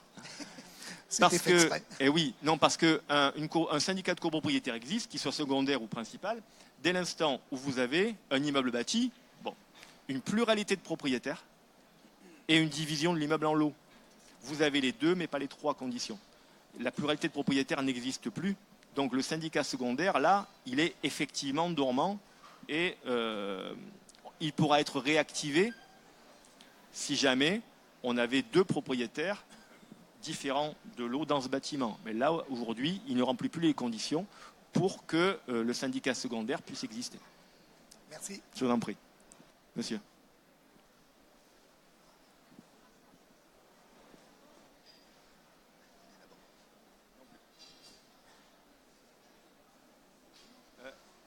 Peut-être que madame peut vous passer le micro. Attendez. Oui, je vous en prie. Là, ça marche? Oui. Ma question porte sur la répartition des charges de chauffage. Oui. Pourquoi, depuis une éternité, elles sont réparties d'après des tantièmes ou des 10 millièmes du règlement de copropriété? Oui. Je parle du fait que les charges de chauffage sont historiquement réparties d'après des 10 millièmes écrits dans un règlement de copropriété. À échéance, je crois, de la fin de l'année prochaine, on est censé installer dans toutes les copropriétés des répartiteurs de frais de chauffage. Oui. Et les frais de chauffage, je passe les détails, ne seront plus répartis lorsque cette condition sera réunie suivant des 10 millièmes connus de tous dans le règlement de copropriété, mais suivant des calculs que j'ose qualifier d'obscurs, pour avoir essayé de les comprendre, édictés par le prestataire. Il y a les 3 prestataires qui sont dans les... Ma question ne porte pas sur les forces et faiblesses de ces calculs. Ma question porte sur comment, légalement, on passe d'un mode de répartition qui est peut-être imbécile, mais parfaitement défini dans le règlement de copropriété, comment on passe de ce mode-là connu à un mode qui est totalement opaque. En revanche, vous m'avez dit que le futur mode de répartition permettra une individualisation, même si elle est obscure, une individualisation par lot des charges de chauffage. Bien sûr, c'est le but. D'accord. Alors, c'est amusant parce que j'ai l'impression que votre copropriété est en avance sur l'ordonnance du 30 octobre. Je m'explique pourquoi. Jusqu'à présent, vous aviez des tantièmes, comme vous l'avez dit, des tantièmes de charges de chauffage, répartis conformément à ce que prévoit la loi de 1965. Aujourd'hui, vous m'avez dit que vous allez passer à un mode individualisé de répartition des charges. C'est justement ce que prévoit l'ordonnance de 2019 en termes de répartition des charges. Je vais vous lire rapidement les termes de l'article 10 de la loi de 65. Vous savez, l'article 10, vous le connaissez peut-être, c'est celui qui prévoit les critères de répartition des charges au sein des copropriétés. Et vous avez justement l'article 10, alinéa 1er, qui nous dit aujourd'hui, au 1er juin 2020, la chose suivante. Les copropriétaires sont tenus de participer aux charges entraînées par les services collectifs ou les éléments d'équipement commun, chauffage, en fonction de l'utilité objective que ces services ou éléments présentent à l'égard de chaque lot. Vous avez généralement des tantièmes de chauffage qui sont répartis en fonction de la superficie des lots de copropriété. Donc, on répartit ces charges en fonction de l'utilité que ces services ou éléments présentent à l'égard de chaque lot, sauf si ces charges sont individualisées. C'est-à-dire si vous avez la possibilité dans une copropriété de savoir lot par lot combien coûte tel ou tel élément d'équipement commun. Donc je pense que même si le procédé peut vous heurter parce que les méthodes de calcul peuvent apparaître obscures, ce passage de la répartition au tantième vers une répartition individualisée me semble aller dans le sens de la loi, en tout cas de la loi qui sera en vigueur dans un certain nombre de mois. Maintenant, ce qu'on pourrait imaginer, pour être un peu constructif, c'est que vous demandiez de façon insistante, si vous n'avez pas la réponse tout de suite, que les prestataires de ces calculs vous expliquent comment ces charges sont réparties. Pourquoi? Parce que dans la loi 1965, dès l'origine, enfin quand je dis dès l'origine, je me trompe, c'est depuis l'année 2002, on doit avoir un règlement de copropriété qui vous explique clairement comment sont réparties les charges de copropriété. C'est dans la loi de 1965, c'est là aussi l'article 10 de la loi qui vous dit la chose suivante. Le règlement de copropriété fixe la quote-part afférente à chaque lot dans chacune des catégories de charges et indique les éléments pris en considération ainsi que les méthodes de calcul ayant permis de fixer les quotes-parts de parties communes. Donc par extension, on peut dire que vous avez la possibilité d'exiger que celui qui vous dit vous allez payer tant de charges de chauffage vous explique de quelle manière il arrive à ce mode de calcul. Je vous remercie de cette première réponse. J'ai une deuxième question sur le même sujet, et c'est la dernière. Les 10 millièmes de copropriété ont été établis historiquement, des fois, en disant que tel lot, de par sa position, était défavorisé thermiquement. Ce sujet, s'il est dans un coin au nord, patati patata, au dernier étage, ce sujet se repose à l'occasion du système d'individualisation. En effet, même sans plus parler de l'obscurité des calculs, on est censé mesurer quelque chose lot par lot, donc individualisé, et donc en déduire des charges. Sauf que il est prévu qu'on peut décider dans la copropriété, et je ne sais pas qui est on, ni comment, on peut décider que certains lots, le dernier étage au nord, ou le premier juste au-dessus d'un passage Porsche de voiture très vanté, peut bénéficier, entre guillemets, d'une décote. On peut décréter et demander aux prestataires de ne facturer à ce lot-là que 80% de l'énergie estimée. Je voudrais savoir comment est validée cette décision d'accorder une décote de X% à certains lots. Ça s'appelle, en langage technique, des coefficients de situation géographique. Et c'est soutenu techniquement par un truc qui s'appelle le COSTIC, C-O-S-T-I-C. Donc, dans notre copropriété, qui va décider que l'occupant du dernier étage au nord ne payera que 80% des charges de chauffage estimées par le système? Merci. Alors, on n'a pas de recul, quand je dis on, c'est je, n'ai pas de recul sur les charges individualisées, parce que pour le moment, on n'a pas d'application concrète dans la loi de 65 de ce critère de l'individualisation. Maintenant, ce que je sais, c'est que le syndicat des copropriétaires va pouvoir valider en assemblée générale les méthodes de calcul dont vous parlez. Puisque s'il s'agissait de modifier les critères prévus par la loi de 1965 sur la répartition des charges, l'assemblée générale ne pourrait pas le faire, puisque ce sont des critères qui vont s'imposer à toute copropriété en France. Maintenant, dès l'instant où vous introduisez dans la loi de 1965, et apparemment c'est le cas également dans votre immeuble, des méthodes de calcul dites individualisées, c'est le règlement de copropriété, nous dit la loi, qui va déterminer les quotes-parts et les méthodes de calcul dans le cadre de ces charges individualisées.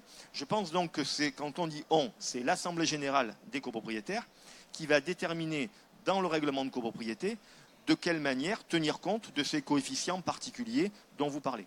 Ça doit, à mon avis, c'est l'Assemblée générale qui va le décider dans le respect de la loi, mais la loi vous dit que les charges pouvant être individualisées, le règlement de copropriété, lui, va déterminer dans quelle mesure cette individualisation va s'appliquer lot par lot et donc tenir compte de la situation, par exemple géographique, ou de la particularité de tel ou tel lot au sein de la copropriété. Ça passera par une décision d'Assemblée générale. Je voudrais, alors, sauf si, si vous avez des questions, parce que dans les 20 minutes qui restent, j'aurais aimé aborder rapidement les grandes lignes de l'ordonnance de 2019. Si je n'ai pas le temps, j'aurais préféré répondre à vos questions, mais sachez que si je peux avoir ne serait-ce que 10 minutes, un quart d'heure pour vous donner les grandes lignes, vraiment à la louche, des textes qui vont entrer en vigueur dans quelques mois, ça pourrait être intéressant pour vous aussi. Je vous en prie. L'un des deux, dites-moi. Ma question était, quelles sont les obligations en termes de mise à jour d'un règlement de copropriété qui existe depuis 1940? Alors, on a effectivement, depuis la loi SRU, on a un texte dans la loi de 1965, je vous passe les évolutions, qui est intervenu, donc depuis l'année 2000, pour permettre, les expressions sont variables, la mise en conformité ou la mise à jour des règlements de copropriété. L'idée générale étant la suivante. On peut être confronté, comme c'est votre cas, à des règlements de copropriété qui sont anciens et qui vont comporter des règles qui sont devenues obsolètes, puisque un certain nombre de réformes sont intervenues depuis la rédaction de ces règlements de copropriété. Dans le cas que vous prenez, on a un règlement de copropriété qui est largement antérieur à la loi de 1965. Et donc, grâce à ce texte qui est de mémoire, alors c'était l'article 20, aujourd'hui c'est toujours, si vous regardez sur Légifrance notamment, pour voir la loi de 65, c'est l'article 24 2F de la loi de 1965, qui indique que l'Assemblée générale peut, à la majorité de l'article 24, donc la majorité la plus faible, voter la mise en conformité des règlements de copropriété à la législation en vigueur. Donc ça implique pour votre règlement de copropriété que l'Assemblée générale se réunisse en deux temps. Premier temps, c'est décider du principe de la modification de ce règlement de copropriété. Lors de cette assemblée générale, on va voter non seulement le fait d'acter qu'on veut mettre en conformité le règlement de copropriété à la législation en vigueur, et en même temps voter en faveur d'une personne. Ça peut être un avocat, ça peut être un notaire, ça peut être un géomètre, qui vous voulez, en tout cas un spécialiste, qui va en quelque sorte auditer votre règlement de copropriété, qui va le lire et qui va déterminer ce qui doit être modifié dans ce document. Attention, il ne s'agit que de mettre en conformité le règlement de copropriété à la législation en vigueur. Il ne s'agit pas de se servir de cette procédure pour rectifier des erreurs ou des soi-disant erreurs dans la répartition des charges ou d'autres. C'est véritablement pour mettre en conformité le document dont vous disposez à la législation en vigueur. Et une fois que cet audit a été réalisé et que des propositions ont été faites, vous aurez une proposition de règlement de copropriété rénové. Deuxième assemblée générale, généralement l'année suivante. On ne va pas réunir une assemblée générale spécialement pour ça. Et lors de cette assemblée générale, lors de cette deuxième assemblée générale, le syndicat des copropriétaires actera la modification. Voilà, c'est la procédure qu'on est susceptible de vous proposer. Sachez que cette mise en conformité des règlements de copropriété n'est pas obligatoire, malgré ce que vont vous dire certaines personnes qui, vous avez compris, sont intéressées parce qu'elles vous proposent des mises en conformité, et que votre règlement de copropriété, de toute manière, même s'il est très ancien, doit être à jour. Il est à jour aujourd'hui, même si les termes des anciennes législations, et notamment, je pense à une loi de 1938 qui était en vigueur à l'époque où le règlement de copropriété est intervenu, les textes obsolètes sont, je dirais, de plein droit remplacés par les textes d'ordre public actuels. Simplement, le législateur, en 2000, a voulu que vous ayez un document qui soit le plus à jour possible.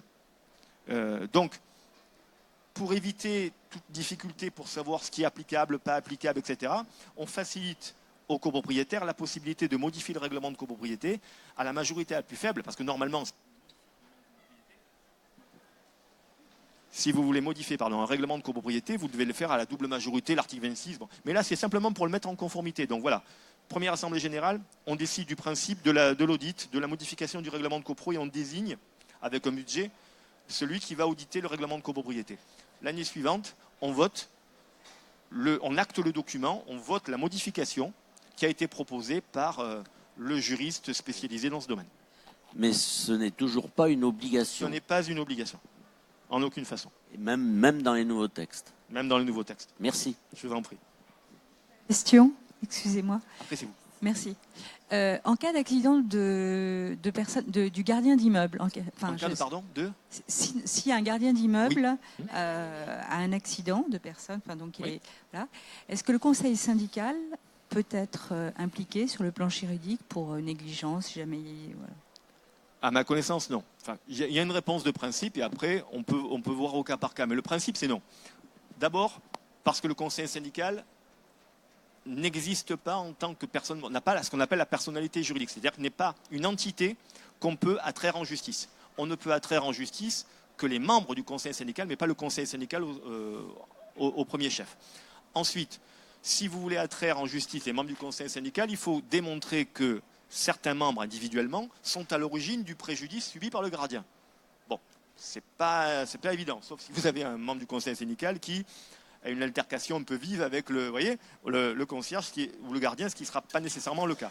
Et troisième chose, l'employeur du gardien ou du concierge, c'est le syndicat des copropriétaires. Donc si quelqu'un doit être responsable de ce qui s'est passé à l'égard du gardien, c'est le syndicat des copropriétaires au premier chef. Mais en aucun cas, le conseil syndical, en tant que tel, ne peut être inquiété juridiquement si un accident intervient à l'égard du concierge ou du gardien d'immeuble. Voilà. Juste, je complète parce que notre règlement de copropriété est de 1960. Oui. Donc, vu la loi SRU, nous l'avions travaillé avec l'ARC. Mais d'autre part, c'est qu'il y a des parties communes qui ne sont absolument pas dans le descriptif du règlement de copropriété. Donc, si ensuite il y a des espaces, des locaux communs qui ne sont pas dans le descriptif, est-ce qu'à ce moment-là, au moment de les vendre, si ça fait des caves, est-ce qu'il faut rajouter dans le descriptif pour pouvoir les vendre, etc. Vous voulez dire au moment de la mise en conformité du règlement de copropriété ? Au moment de la mise en conformité, mais nous avions fait, mais ça n'a pas été enregistré. Hein. Et là, maintenant, comme il y aura un nouveau règlement, d'autre part, il y a des personnes qui se trouvent, comment dirais-je, comme prétexte ou comme appui les plans d'architectes. Oui. Et j'ai appris que les plans d'architectes ont été quand même modifiés et qu'il n'y a que les plans de géomètres experts qui font foi justement de la réalité de la copropriété. Effectivement. Et donc, comme c'est un règlement de copropriété de 1960, il n'y a aucun plan. Et nous faisons un ravalement actuellement avec isolation. Et le dernier étage, il a été voté comme quoi le dernier étage ne sera pas isolé dans les façades. Donc, il y aura aussi des consommations de chauffage.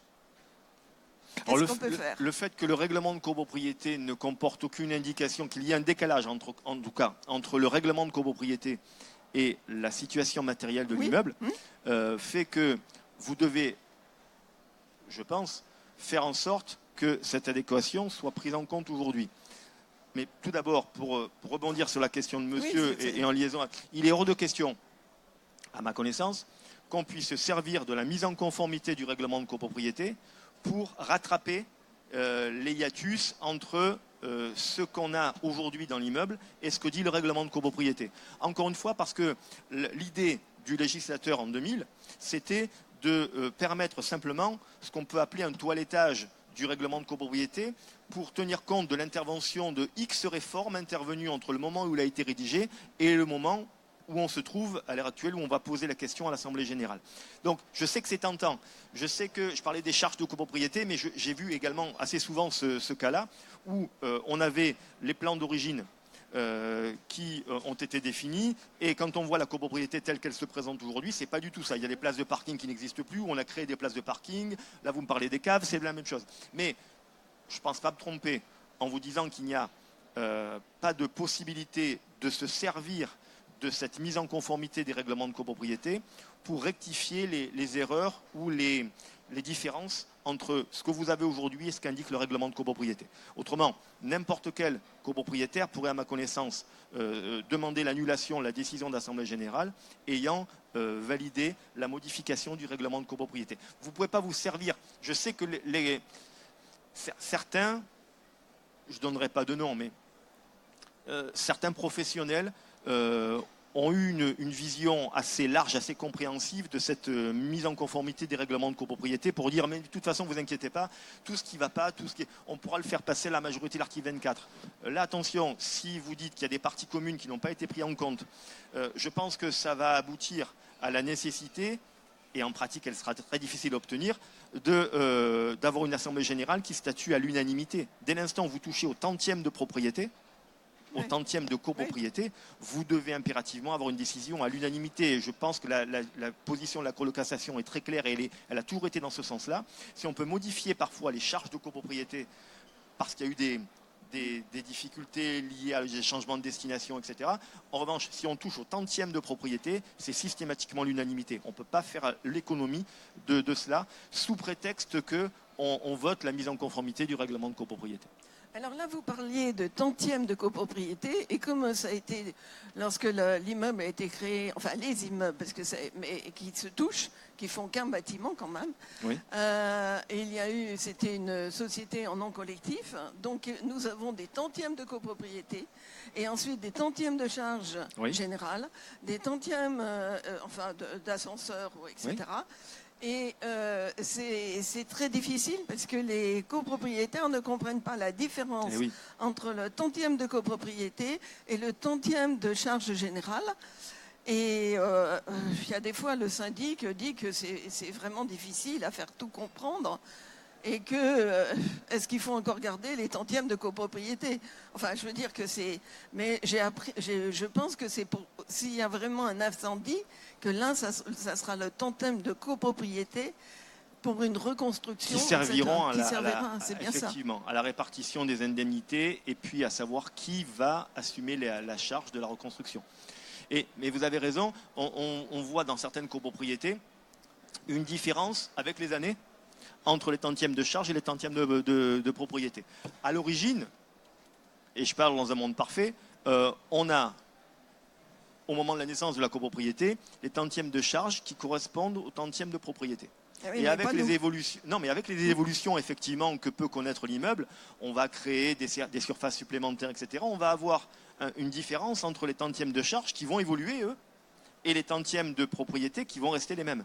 Et on a parfois du mal à comprendre pourquoi le syndic appelle des charges sur des bases différentes des tantièmes de propriété. Surtout que vous votez à l'Assemblée générale sur la base de vos tantièmes de propriété. Non, de charges. Vous votez sur la base des tantièmes de charges générales. Alors là, il y a un souci. Parce que la loi de 65, c'est l'article 22, prévoit que vous avez autant de voix que vous avez des tantièmes de parties communes, donc de tantièmes de propriété. Encore une fois, dans la majeure partie des copropriétés, c'est la même chose.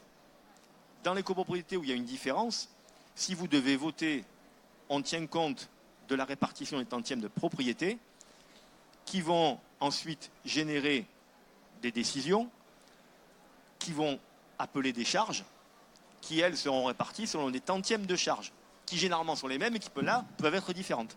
Il faut bien distinguer les deux, les tantièmes de propriété, les tantièmes de charge. Généralement, c'est la même chose. Si vous avez une copropriété comme la vôtre, vous avez les tantièmes de propriété qui ne correspondent pas aux tantièmes de charge. Mais vous, à ma connaissance, vous ne votez que sur la base des tantièmes de propriété, pas les tantièmes de charge. Ah non, parce que là, j'ai vérifié les feuilles de présence. Là, je peux dire que...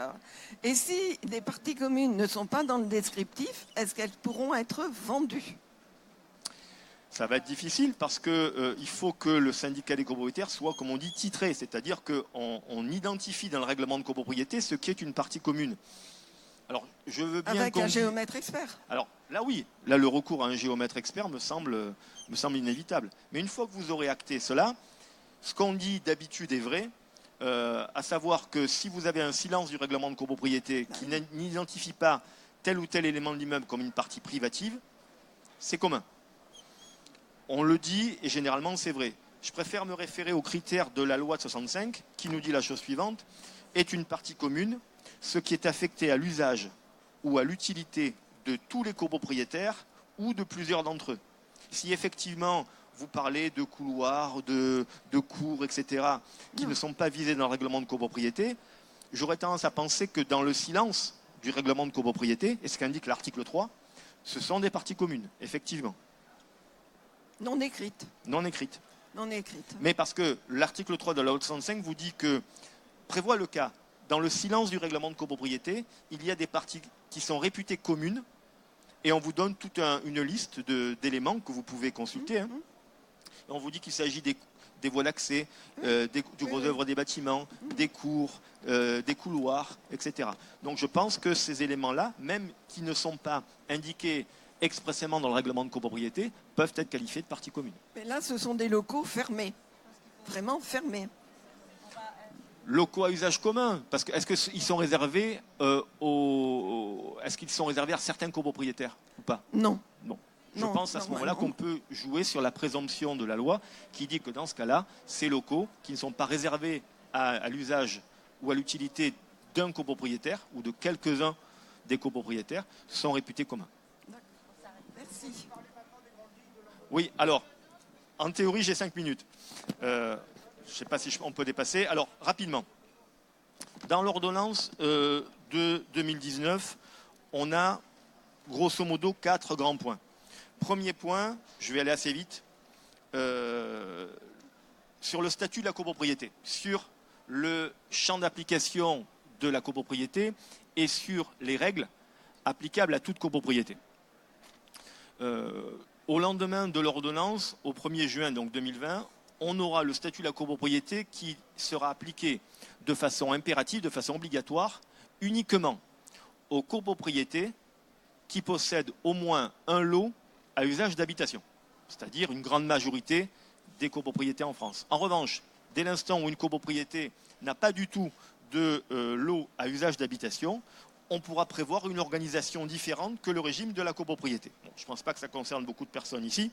En revanche, toujours s'agissant du statut, on a, et on le demandait depuis des années, la consécration de l'ordonnance de règles spécifiques aux petites copropriétés.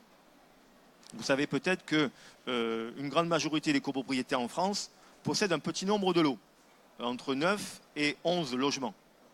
Et donc, l'idée du législateur, ça a été, en tout cas des auteurs de l'ordonnance, ça a été de ne pas appliquer les règles très lourdes, très formalistes et obligatoires du statut de la copropriété à ces petites copropriétés. De quoi parle-t-on? On parle soit de copropriétés qui ont au plus 5 lots qu'on appelle principaux, c'est-à-dire à usage de logements, de bureaux, de commerce, ou des copropriétés qui ont un budget prévisionnel inférieur à 15 000 euros. Dans ce cas-là, on va leur appliquer des règles beaucoup plus souples. Ce que j'évoquais tout à l'heure, c'est le fait que, par exemple, on puisse se passer d'une assemblée générale, sauf, et j'en parlais avec madame tout à l'heure, sauf pour l'approbation des comptes et pour le vote du budget prévisionnel. Mais autrement, pour toutes les autres décisions qui sont susceptibles d'intervenir, on pourra réunir de façon informelle les copropriétaires sans convoquer une assemblée générale, soit demander une consultation écrite aux copropriétaires pour adopter des travaux, par exemple, ce qui pourrait être assez pratique pour éviter le recours à l'assemblée générale. Soit d'autres petites copropriétés, c'est-à-dire des copropriétés qui ne sont possédées que dont les lots sont possédés uniquement par 2 personnes, ce qu'on appelle les copropriétés à 2. Vous avez régulièrement ça, notamment dans des maisons individuelles qu'on aura divisées en 2 lots. Le lot du rez-de-chaussée, le lot du premier étage. Juridiquement, ce sont des copropriétés, mais vous avez compris qu'avoir un syndic à réunir une assemblée générale, avoir tout ce formalisme impératif pour 2 copropriétaires, c'était parfois mal perçu. Et surtout, c'est qu'on avait avant une règle qui était gênante, c'est que lorsqu'on avait des lots avec des tantièmes différents pour l'un et pour l'autre des copropriétaires, quand vous aviez un copropriétaire dit majoritaire, il fallait, d'après la loi, avoir l'unanimité de ces 2 propriétaires pour toutes les décisions votées dans le cadre de l'Assemblée générale. On excluait la possibilité pour le majoritaire d'imposer sa volonté à l'autre. Ça n'est plus le cas pour les copropriétés à 2. Le copropriétaire, je résume, mais le copropriétaire majoritaire a la possibilité de voter en Assemblée générale toutes les décisions de gestion courante sans que ses voix soient réduites au total des voix de l'autre copropriétaire. C'est une avancée pour éviter les blocages dans les copropriétés où notamment des copropriétaires ne s'entendent pas nécessairement. Ça permettra d'éviter le recours à un administrateur provisoire. Quant aux droits, deuxième point, les droits et obligations des copropriétaires, on a, je vais prendre deux mesures phares. On a la possibilité pour le syndicat des copropriétaires de bénéficier de façon très générale de ce qu'on appelle le privilège immobilier spécial. Lorsque vous avez une vente de lot de copropriété, lorsque vous avez une personne qui vend son lot de copropriété et qui n'a pas encore payé toutes ses charges de copropriété, le syndic peut faire opposition au paiement du prix entre les mains du notaire pour que le notaire récupère sur le prix qu'on va donner au vendeur les sommes que le syndicat des copropriétaires réclame à ce vendeur.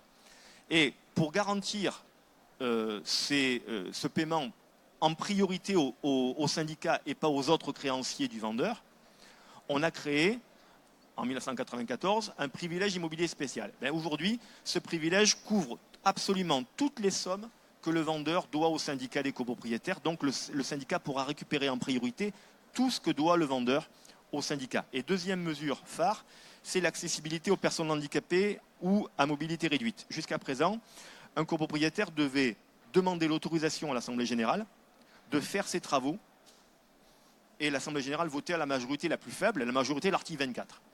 Aujourd'hui, avec l'ordonnance, ces travaux sont de droit, c'est-à-dire que n'importe quel copropriétaire pourra faire ses travaux, y compris s'il porte atteinte aux parties communes. Et simplement dire au syndic, je vous demande de mettre à l'ordre du jour de la prochaine Assemblée générale un point d'information disant « j'ai effectué ces travaux ». Et ce que vous dit l'ordonnance, c'est que, mais là je ne sais pas exactement comment ça va s'appliquer, seule l'Assemblée générale pourra s'opposer à la réalisation de ces travaux. C'est-à-dire qu'il y a une autorisation de la loi a priori, l'Assemblée générale pourra s'y opposer plus tard. Aux frais de qui? Aux frais du copropriétaire, bien sûr. Aux frais du copropriétaire. Maintenant, on ne sait pas exactement comment le texte va s'appliquer parce que la loi nous dit que, enfin, l'ordonnance nous dit que les travaux sont de droit, c'est-à-dire qu'on peut faire les travaux, mais que l'Assemblée générale peut s'y opposer. Mais est-ce qu'il faut attendre la décision d'Assemblée générale pour faire les travaux, ne sachant pas si les travaux vont être autorisés ou pas? Il y a une incertitude à ce niveau-là. Troisième point, sur le syndicat des copropriétaires, rapidement. Une mesure qui me semble une mesure phare, mais que j'évoquais rapidement tout à l'heure. L'ordonnance acte le fait que dès l'instant où les parties communes causent un préjudice à n'importe qui, à un copropriétaire ou à un tiers, le syndicat est automatiquement responsable. Avant, la loi vous disait le syndicat est responsable s'il y a un défaut d'entretien ou un vice de construction dans l'immeuble. Ces références sont abrogées, sont supprimées de la loi. On vous dit aujourd'hui que dès l'instant où les parties communes causent un préjudice à quelqu'un, copropriétaire ou un tiers, le syndicat est automatiquement responsable. Le réflexe, c'est donc de vérifier que votre syndicat de copropriétaires est bien assuré en termes de responsabilité civile. Et c'est notamment la loi Allure qui a imposé que le syndic de copropriété assure l'immeuble, même si l'Assemblée générale n'est pas d'accord avec ça. Le syndic doit assurer le syndicat des copropriétaires contre les risques de responsabilité civile qu'il est susceptible d'encourir. Et quatrième point, mais qui est excessivement vaste, c'est ce qu'on appelle généralement la gouvernance, c'est-à-dire la répartition des pouvoirs au sein des syndicats de copropriétaires. Je l'ai dit tout à l'heure, le syndic, c'est l'exécutif. L'Assemblée générale, c'est le législatif, celui qui prend la décision, et le conseil syndical est là pour donner son avis et surveiller ce que fait le syndic et demander des explications au syndic, donner son avis. Aujourd'hui, on a la possibilité, je vais très rapidement, on a la possibilité en assemblée générale, on aura la possibilité demain, plus exactement en assemblée générale, de voter une délégation au conseil syndical, c'est-à-dire de lui dire, pour 2 ans maximum, vous avez la possibilité de prendre toutes les décisions qui sont susceptibles d'être votées à la majorité de l'article 24. Toutes les décisions de gestion courante, sauf, toujours la même chose, approbation des comptes et vote du budget prévisionnel qui reste l'apanage de l'Assemblée générale. Donc le conseil syndical peut se voir octroyer des pouvoirs de décision sur 2 ans, sur toutes les décisions de gestion courante, donc ça veut dire des travaux d'entretien, travaux de ravalement, etc. On vote un budget maximal dont bénéficie le conseil syndical, et le conseil syndical aura ensuite à rendre compte, dans un rapport, à rendre compte à l'Assemblée générale de ce qu'il a décidé l'année ou les 2 dernières années de la délégation. Et s'agissant du syndic de copropriété, l'ordonnance insiste sur le fait que le contrat de syndic, lorsque le syndic est un professionnel, ce qui est le cas dans la grande majorité des hypothèses, le contrat de syndic respecte impérativement le contrat type qui a été élaboré au lendemain de la loi Allure et défini par un décret du 26 mars 2015, impérativement. Et on y ajoute que ce contrat de syndic doit comporter également une fiche d'information sur les tarifs pratiqués par le syndic de la copropriété. Vous avez compris que c'est une manière de permettre la mise en concurrence des contrats de syndic. L'idée étant que, ça peut être idiot, mais c'est comme ça, on choisit le syndic le moins cher. Sauf que ce n'est pas nécessairement le moins cher qui est le plus compétent nécessairement. Mais l'idée, c'est que tous les syndics professionnels respectent impérativement cette législation spécifique issue de la loi Allure, à savoir un contrat type de syndic avec une transparence tarifaire. Avec, dans le cadre du contrat de syndic, également la possibilité, mais il faudra le faire à part, la possibilité, c'est une nouveauté, d'avoir le syndic qui peut se voir confier des missions, je dirais, qui n'ont rien à voir avec sa gestion de la copropriété. La possibilité de conférer au syndic une mission qui profite aux copropriétaires ou à certains copropriétaires, mais qui ne rentrent pas dans l'administration de l'immeuble. Je m'explique. Vous avez des syndics qui voudraient avoir un service de conciergerie ou qui voudraient avoir un service de navette entre la copropriété et, je dis n'importe quoi, un centre commercial. Le syndic pourra s'en charger, mais à travers une convention spécifique qui aura été votée par l'Assemblée générale avec une tarification qui sera une tarification qui aura été proposée par le syndic de copropriété. Ce qui est nouveau parce que, à ma connaissance, la loi Hoguet, c'est-à-dire la loi qui régit l'activité de syndic professionnel, devra, je pense, être modifiée pour permettre à ce syndic de copropriété de se voir confier une mission qui n'a rien à voir avec l'administration courante d'une copropriété. Mais c'est une possibilité qui était proposée notamment par 2 grandes fédérations que vous connaissez, je pense la FNAIM et l'UNIS, qui disaient, dans certains cas, les copropriétaires nous demandent des prestations particulières qu'on ne peut pas accepter parce qu'elles ne rentrent pas dans la mission générale d'un syndic de copropriété. Mais ils sont demandeurs et nous, on ne peut pas le faire. Apparemment, les pouvoirs publics ont entendu cette demande et donc on pourra, à l'avenir, à côté du contrat de syndic, conclure une convention permettant au syndic de se voir confier des prestations complémentaires. Je crois que je vais devoir rendre la parole. Je vous remercie pour votre attention.